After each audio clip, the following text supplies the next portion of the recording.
Hello friends, Bijal કિચનમાં તમારું સ્વાગત છે. આજે આપણે રક્ષાબંધન નિમિત્તે એક સ્વીટ બનાવીશું.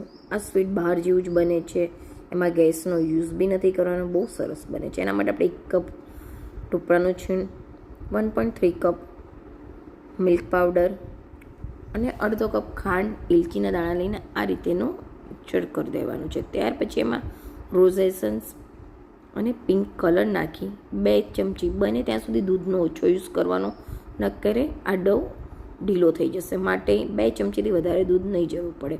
બાંધી દેવાનું છે. અને આપણે આપણા મનપસંદ ડ્રાયફ્રૂટ કટ કરીને, મેં અહીંયા આગળ બદામ, કાજુ, મગજતરીના બી અને પિસ્તા લીધા છે.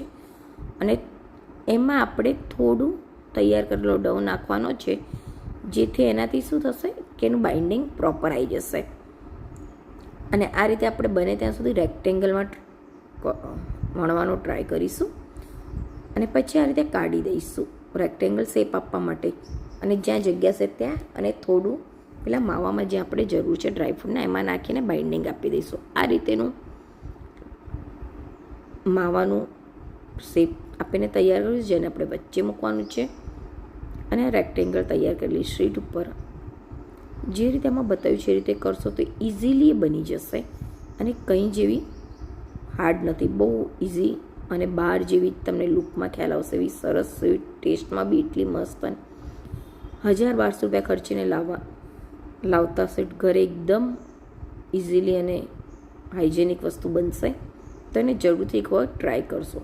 આ રીતે શેપ આપ્યા પછી એને આપણે 10 મિનિટ ફ્રીઝરમાં મૂકવાનું છે. અને ફ્રીઝરમાં મૂક્યા પછી આપણે એને આવી રીતે ફોલ્ડ કરીશું. અને ચાંદીનો વરખ, એ ના હોય તો પિસ્તાની કતરણ, ખસખસ કંઈ બી આપણે એને ડેકોરેટમાં લઈ શકીએ છીએ. તમે દેખી શકો છો કે આ સ્વીટ જોઈને કોઈને બી ખ્યાલ નહીં આવે કે આપણે ઘરે બનાવી છે, બહારથી જ લાવ્યો એવી ટેસ્ટમાં બહુ બેસ્ટ એવી આ સ્વીટ જરૂરથી એક વખત ટ્રાય કરજો. 30 મિનિટ્સમાં બની જશે. Thank you.